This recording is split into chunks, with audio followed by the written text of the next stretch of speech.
मुरली के मुख्य पॉइंट्स। बाबा ने कहा, जो मातेले बच्चे होंगे वही राजधानी में आएंगे, सौतेले तो प्रजा बनेंगे। अगर बाप की राय पर नहीं चलते तो सौतेले ठहरे। अभी तुम्हें अपने पाप कर्मों को श्रीमत से जीत कर विकर्माजीत बनना है। जितना पुरुषार्थ करेंगे उतना बाप से राजधानी का वर्षा लेंगे। फिर बाबा ने कहा, मेरे पास जो वखर सामान है वह सब डिलीवर करने मैं संगम पर ही आता हूं। फिर जो जितना धारण करे अथवा पुरुषार्थ करे यह उनके ऊपर है। अभी तुम देवता बन रहे हो। देवताएं कभी कीचड़ पट्टी नहीं खाते। तुम्हें तो बिल्कुल पवित्र बनना है, इसलिए परहेज बताई है। लास्ट में बाबा ने कहा, मैं भी ड्रामा के वश हूं। जो ज्ञान अब तक सुनाया है वही ड्रामा में नोंद है। कल की बात बाबा आज नहीं सुनाएंगे। मास्टर नॉलेजफुल, ब्लिसफुल, ये सब वरदान अभी ही तुम्हें बाप द्वारा मिले हैं। यह बाप तुमको रावण की जेल से छुड़ाते हैं, तो ऐसे बाप को थोड़े ही भूलना चाहिए। और अब सुनते हैं महावाक्यों को विस्तार से।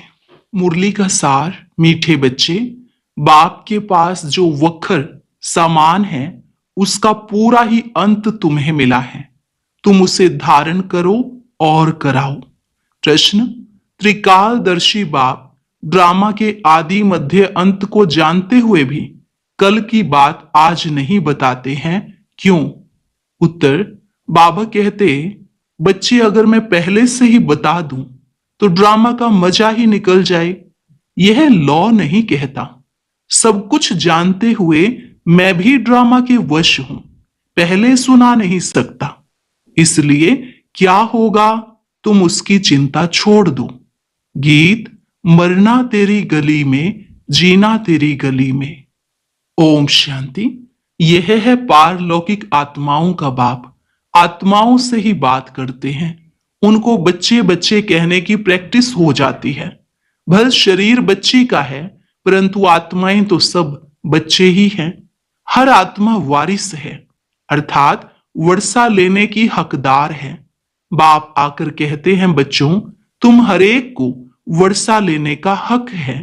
बेहद के बाप को बहुत याद करना है, इसमें ही मेहनत है। बाबा परम धाम से आए हैं हमको पढ़ाने। साधु संत तो अपने घर से आते हैं, वह कोई गांवड़े से आते हैं। बाबा तो परम धाम से आए हैं हमको पढ़ाने। यह किसको मालूम नहीं है। बेहद का बाप वही पतित पावन गॉड फादर है। उनको ओशन ऑफ नॉलेज भी कहते हैं। अथॉरिटी है ना। कौन सी नॉलेज है? ईश्वरीय नॉलेज है। बाप है मनुष्य सृष्टि का बीज रूप, सत्यचित आनंद स्वरूप। उनकी बड़ी भारी महिमा है। उनके पास यह वखर सामग्री है। कोई के पास दुकान होता है, कहेंगे हमारी दुकान में यह वैरायटी है। बाप भी कहते हैं, मैं ज्ञान का सागर, आनंद का सागर, शांति का सागर हूं। मेरे पास यह सब वखर मौजूद है। मैं संगम पर आता हूं डिलीवरी करने। जो कुछ मेरे पास है सब डिलीवर करता हूं। फिर जितना जो धारण करे अथवा जितना पुरुषार्थ करे, बच्चे जानते हैं बाप के पास क्या क्या है और एक्यूरेट जानते हैं। आजकल किसको अपना अंत कोई बताते नहीं है। गाया हुआ है, किनकी दबी रही धूल में किनकी राजा खाए, किसकी आग जलाए किसकी चोर लूट ले जाए, सफल उसकी हो जो ईश्वर अर्थ लगाए। यह सब अभी की बात है। आग लगेगी सब खत्म हो जाएंगे। राजाओं के पास अंदर बहुत बड़ी मजबूत गुफाएं रहती हैं। भल अर्थक्वेक हो, जोर से आग लगे तो भी अंदर से निकल आते हैं। तुम बच्चे जानते हो यहां की कोई भी चीज वहां काम नहीं आनी है। खानियां भी सब नए सिर भरपूर हो जाती हैं। साइंस भी रिफाइन हो तुम्हारे काम आती है। तुम बच्चों की बुद्धि में अब सारा ज्ञान है। बच्चे जानते हैं हम सृष्टि के आदि मध्य अंत को जानते हैं। बाकी अंत का थोड़ा टुकड़ा है जिसको भी जान जाएंगे। बाबा पहले से ही सब कैसे बता दे। बाप कहते हैं, मैं भी ड्रामा के वश हूं।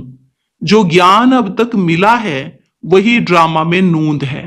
जो सेकंड पास हुआ उनको ड्रामा समझना है, बाकी जो कल होगा वह देखा जाएगा। कल की बात आज नहीं सुनाएंगे। इस ड्रामा के राज को मनुष्य समझते नहीं है।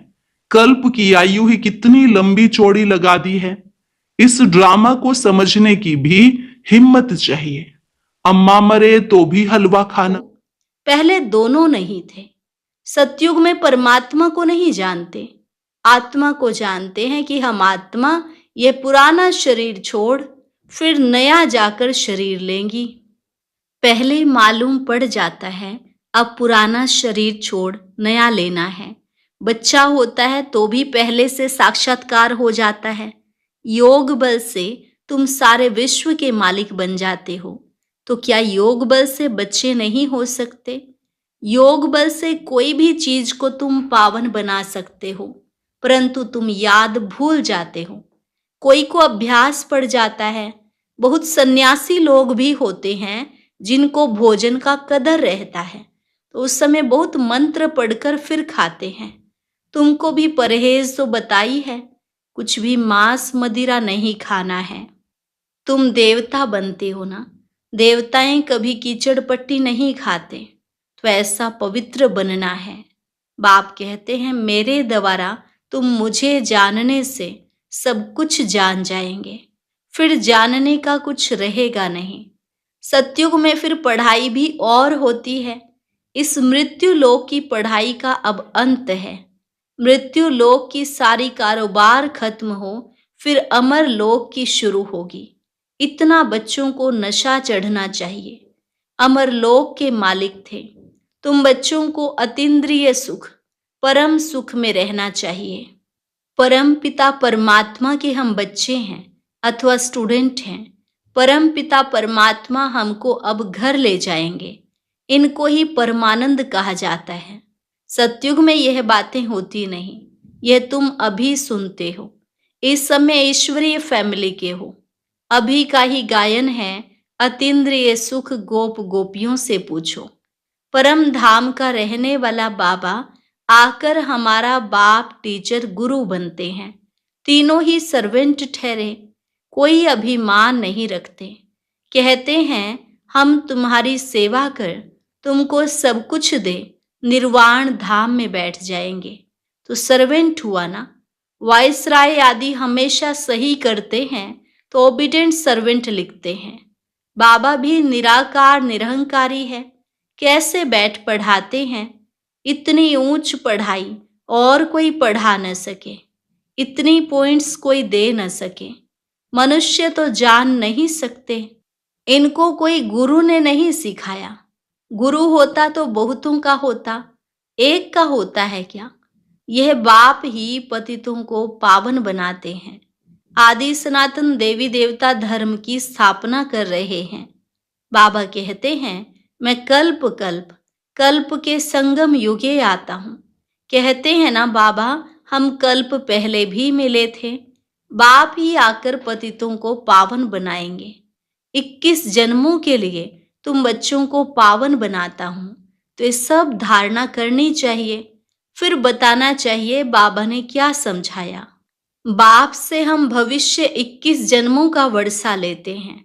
यह याद रहने से फिर खुशी में रहेंगे। यह परम आनंद है। मास्टर नॉलेजफुल ब्लिसफुल, ये सब वरदान बाप से अभी तुमको मिलते हैं। सतयुग में तो बुद्धू होंगे।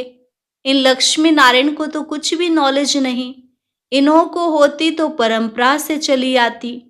तुम जैसा परम आनंद देवताओं को भी नहीं हो सकता है।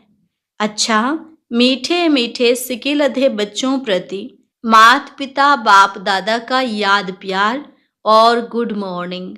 रूहानी बाप की रूहानी बच्चों को नमस्ते। रूहानी बच्चों की रूहानी बाप दादा को नमस्ते नमस्ते, गुड मॉर्निंग। शुक्रिया बाबा, शुक्रिया। धारणा के लिए मुख्य सार। पहली पॉइंट, देवता बनने के लिए खान पान की बहुत शुद्धि रखनी है, बहुत ही परहेज से चलना है। योग बल से भोजन को दृष्टि दे शुद्ध बनाकर स्वीकार करना है। दूसरी पॉइंट, परम पिता परमात्मा के हम बच्चे अथवा स्टूडेंट हैं, वह हमें अब अपने घर ले जाएंगे। इसी नशे में रह परम सुख, परम आनंद का अनुभव करना है। वरदान: सेवा की लगन द्वारा लौकिक को अलौकिक प्रवृत्ति में परिवर्तन करने वाले निरंतर सेवाधारी भव। सेवा की लगन द्वारा लौकिक को अलौकिक प्रवृत्ति में परिवर्तन करने वाले निरंतर सेवाधारी भव। सेवाधारी का कर्तव्य है निरंतर सेवा में रहना, चाहे मनसा सेवा हो, चाहे वाचा या कर्मणा सेवा हो। सेवाधारी कभी भी सेवा को अपने से अलग नहीं समझते। जिनकी बुद्धि में सदा सेवा की लगन रहती है, उनकी लौकिक प्रवृत्ति बदलकर ईश्वरीय प्रवृत्ति हो जाती है। सेवाधारी घर को घर नहीं समझते, लेकिन सेवा स्थान समझकर चलते हैं। सेवाधारी का मुख्य गुण है त्याग। त्याग वृत्ति वाले प्रवृत्ति में तपस्वी मूर्त होकर रहते हैं, जिससे सेवा स्वतः होती है। स्लोगन: अपने संस्कारों को दिव्य बनाना है तो मन बुद्धि को बाप के आगे समर्पित कर दो। अपने संस्कारों को दिव्य बनाना है तो मन बुद्धि को बाप के आगे समर्पित कर दो। अव्यक्त इशारे: महान बनने के लिए मधुरता और नम्रता का गुण धारण करो। किसी भी आत्मा को 2 घड़ी मीठी दृष्टि दे दो, मीठे बोल बोल दो, तो उस आत्मा को सदा के लिए भरपूर कर देंगे। यह 2 घड़ी की मधुर दृष्टि बोल उस आत्मा की सृष्टि बदल देंगे। 2 मधुर बोल सदा के लिए बदलने के निमित्त बन जाएंगे। अच्छा, और अभी आज का शक्तिशाली ज्ञान मोती सुनने के लिए ऊपर दिए गए बॉक्स पर क्लिक करें